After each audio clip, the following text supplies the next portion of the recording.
Hello everyone.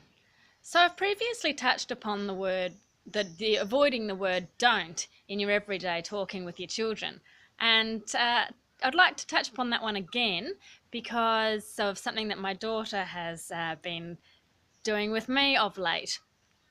Quite simply, she knows the word don't. She knows what don't touch means. She knows just in general that don't means she needs to stop whatever she's doing.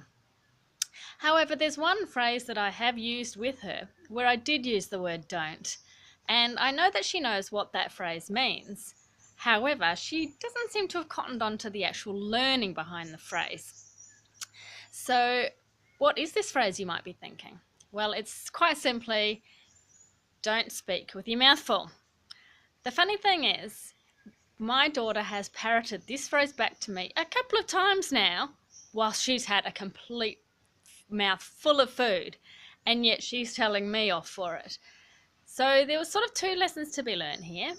First is that practice what you preach. Now, as an adult, we all know how to speak when we've got our mouth full of food. It might be to cover our mouth, or it might be talk out of the corner of your mouth so that you don't show everyone the contents of your mouth. However, as a child, she hasn't learned those skills yet. So quite simply, it's easier just to say, finish chewing and then say, sorry, sweetie, I had a mouthful of food and I like to speak only when my mouth is empty. So the other lesson that I've learned is that even though she knows the phrase, don't speak with your mouth full, she didn't learn the lesson. So perhaps if I had used the phrase, wait till you've finished eating to talk, or always keep your mouth closed while you're eating, if I'd used that second phrase, I think I might have been able to kill two birds with one stone and taught her how to maybe eat with her mouth closed instead of chewing and showing everyone the contents, which she does, which I've yet to teach her, as well as not talking when you've got a mouthful of food.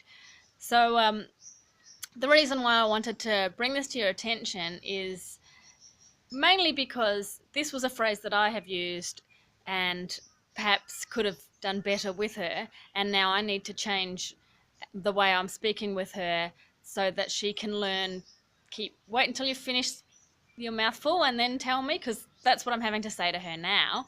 Is, oh, I didn't understand anything you said. You had a mouthful of food.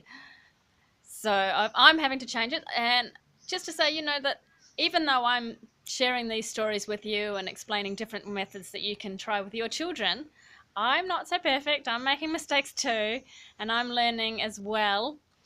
So that's just another one to think of. Make sure you always practice what you're preaching to your children, and remember to switch your phrases around and use a positive language with them. As my daughter has shown me, she might learn the phrase, but she hasn't taken away the learning. So thank you very much for your time. Hope that helps you, as well as it's hopefully reminding me to always use positive language. Till next time. Bye.